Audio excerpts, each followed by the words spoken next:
students. Nivedita Joshi is here by taking a new video on excretion. Excretion is an important one of the life process. It is a biological process and in which or by which organism get rid of toxic products which are produced during the metabolism. Different metabolisms goes on in the body. So we can say in other words it is the removal of the nitrogenous waste which are produced especially during the digestion of protein products, as well as whatever is in excess in the body, that is also removed. So especially there are two important processes which help to maintain the homeostasis. Homeostasis means the steady state of living organisms. So two important processes are excretion and the second one is osmoregulation. So each and every organism excrete the waste product, but different organisms have different body structure, so they have different mechanisms. If we talk of unicellular organisms like protozoans, so their body is made up of single cell only. So the waste materials are diffused out by the plasma membrane. Means diffusion is a process by which the waste are eliminated. If we talk of the organisms like earthworms, so they have a tubular structure called nephridia. You know very well earthworm's body is segmented one, and nephridia is a tubular structure which is found in every segment. And insects, they have Malpighian tubules for the elimination of waste. And if we talk of vertebrates, so they have important organ which is paired one and is kidney. So there is proper system for the elimination of waste product, and that system is called as human excretory system. This system consists of a pair of kidneys, a pair of ureters, one urinary bladder, one urethra. So these four important organs which make the excretory system. In the diagram also you can see, and this kidneys, they are located in the pelvic region. So the main waste products, we are talking of the human beings, the main waste products produced are ammonia, urea, uric acid, water, that is a byproduct of several metabolic activities, as well as whenever it is in excess in the body and not required, then it is also removed.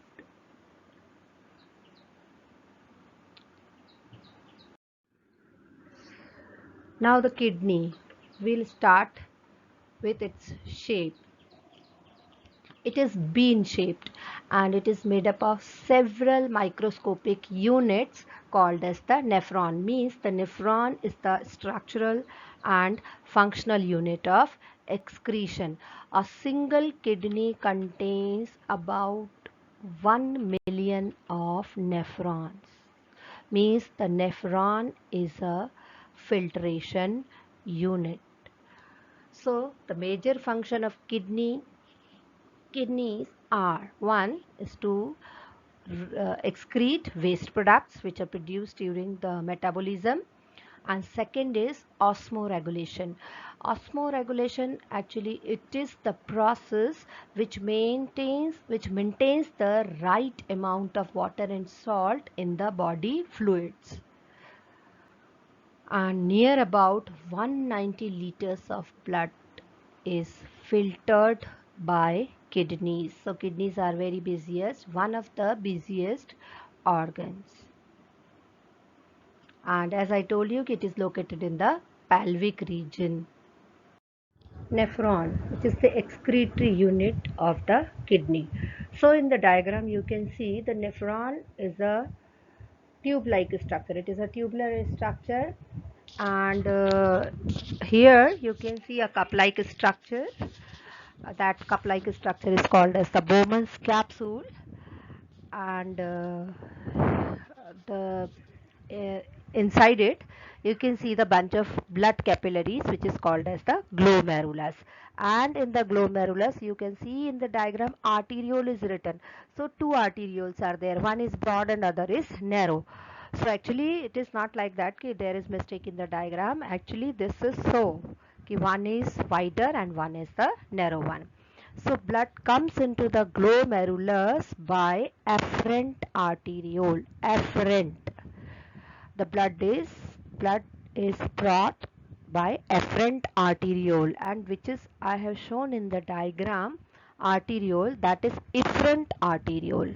Means afferent brings the blood into the glomerulus, and after filtration efferent efferent arteriole takes out. So this is a glomerulus where the blood is filtered. So there filtration occur. Then here you can see the tubular structure after the Bowman's capsule, written as PCT, Hanley's loop, DCT, and collecting duct. So PCT, Hanley's loop, and DCT is a tubular part, and Hanley's loop is a U-shaped. Uh, the means the tube becomes U-shaped here, and DCT opens into the collecting duct.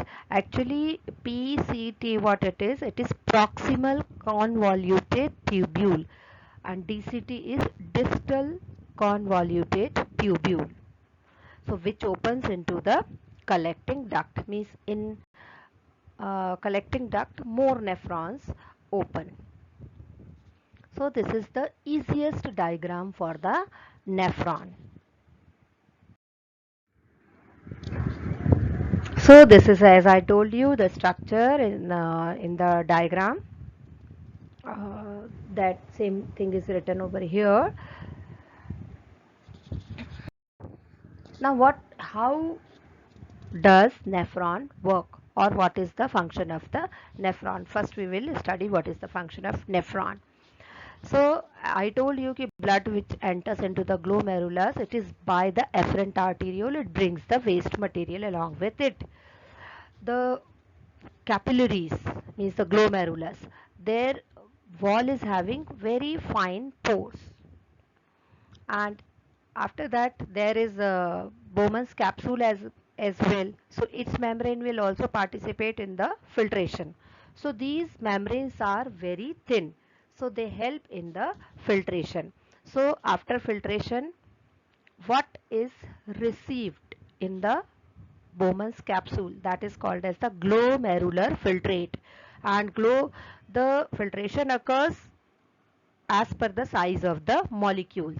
So the filtrate contains sodium, potassium, and chloride ions. Along with it there is glucose, amino acids, along with the urea, uric acid, and large amount of water. So when this glomerular filtrate, it passes through the tube. Tube means which tube? It is, we are talking of PCT, Hanley's loop, and the DCT. We are talking of this tubular part. So when this filtrate passes through the tubular part, here the reabsorption of useful material, because the materials like amino acid, glucose, and these ions, they cannot be thrown out of the body, they are needed by the body. So the useful materials are reabsorbed by the wall of tubule. So, and whatever is unwanted, that is secreted back into the filtrate. So materials like glucose, amino acid, sodium, potassium, chloride ions, they are reabsorbed back, and whatever, how much fluid is left over there, that is called as the urine. So that contains waste material, means nitrogenous waste are there, like the urea, uric acid, and other substances. And finally the urine, it moves towards the urinary bladder, through the ureters. Now, how the excretion occurs in plants? They also excrete waste material. So, in the plants, the waste products which are produced during the different metabolic activities, how they are eliminated. So, here are given the different processes. Like the products, oxygen and carbon dioxide, they are diffused out by the stomata are there. So, by from there also it can be removed. And if there are excess of salts, so they are removed through the hydatodes. Now what are hydatodes? Hydatodes are the pores present in the leaf margin, means through which the guttation occurs. Guttation means it is the removal of the water in the form of droplets is a guttation process. And other products which are produced in the plant body, they are recycled and used as a used in the other metabolic activities. And most of the toxic waste, they are stored within the dead permanent tissues such as the heartwood, is it heartwood, here it is stored, or bark, you know well, barks are there on the trees, so they are also formed by the deposition of the waste product. So here is the assignment to do. Some of the materials like organic acid, they are also excreted out as insoluble in the form of insoluble crystals. And some of the waste products are eliminated through the petals, fruits and seeds. And aquatic plants, they lose their waste product by the diffusion directly into the water. So these are the different ways by which the plants excrete waste products.